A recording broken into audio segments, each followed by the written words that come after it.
There's a weapon in the world of the Apothecary Diaries that trumps everything else. Even if you're a strong warrior or blessed with unparalleled beauty, or even the ruler of the entire kingdom, a mere servant girl armed with a drop of poison can end your entire dynasty.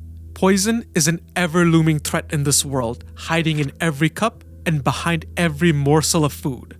So in this video, we'll explore all the crazy ways Maomao mastered this deadly weapon and how it shapes the world around her. We'll cover chapters 6 to 9 from the first novel, and there won't be any spoilers past episode 2. And if you've been enjoying these cut content videos, leave a like and subscribe. It helps me so much. Maomao's addiction to poison can only be described as an accident. It was Maomao's father who first instructed her on the ways of the apothecary. Since she grew up around the pleasure districts, he wanted her to have a way forward in life that wasn't that profession. But what he didn't expect was to have a student in his hands that had a little bit too much enthusiasm. Maomao had a love for poison that he had never quite seen before. She was talented and completely out of control and wouldn't think twice about hurting herself in the name of experimentation.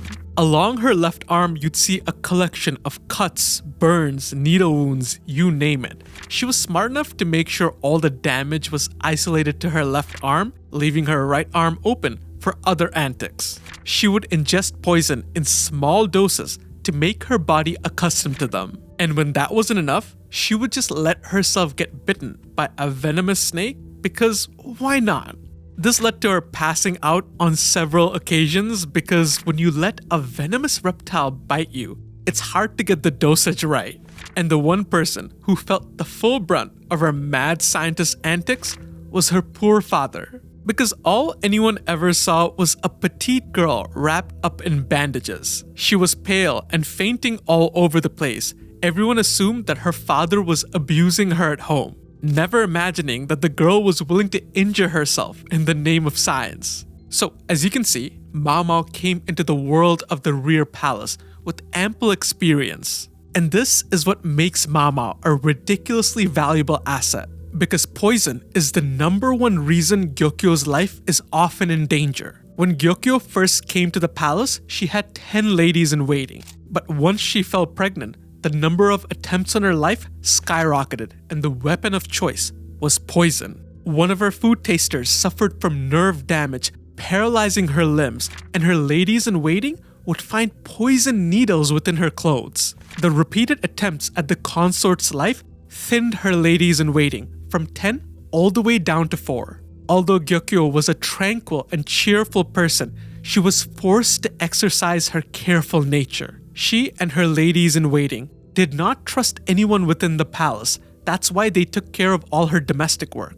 Because in the rear palace, they're surrounded by enemies on all sides. But even with this unity, it didn't make things easier. Because the ladies lived in constant terror, given the psychological impact of poison in this world. Information is a rare commodity within the palace. In the last episode, we learned that the face powder was the reason for all the sickness. But in the books, none of Gyokyo's ladies in waiting know that.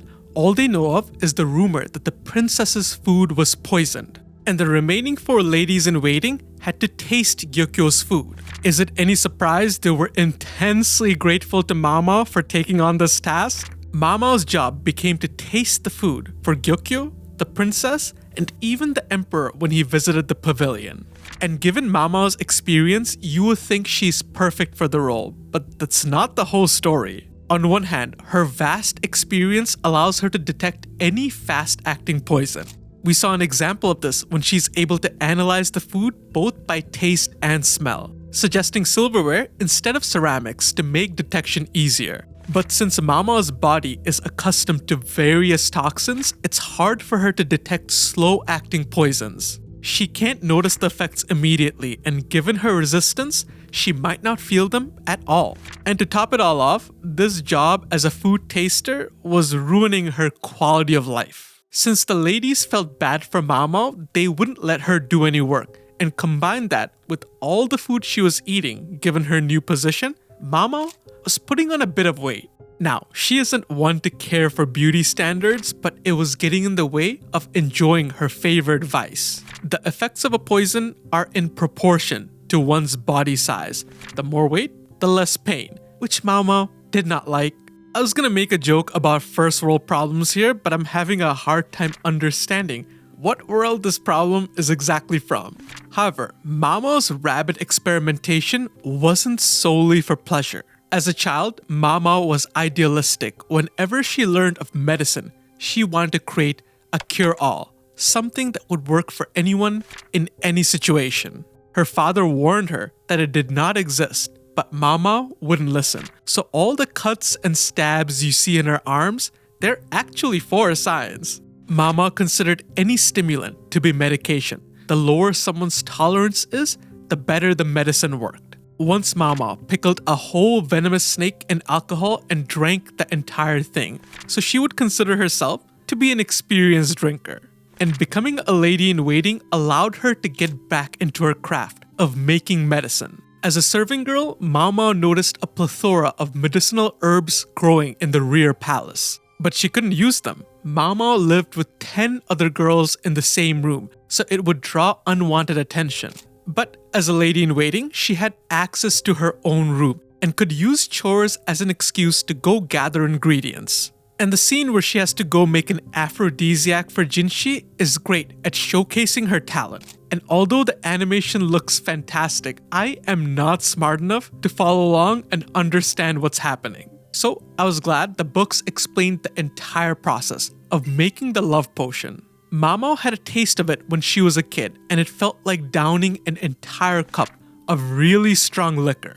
Maomao's experience with a wide range of medicine and poison gave her an excellent memory for ingredients. So she gathered everything she needed: milk, butter, sugar, honey, distilled spirits, and dried fruits, and obviously ample amounts of the star of the show, cacao. She added in aromatic herbs to make everything smell amazing, and throughout the process, she would take small tastes to make sure she got the potency right. This much stimulation would destroy the average person, but Maomao's tolerance proved an invaluable asset.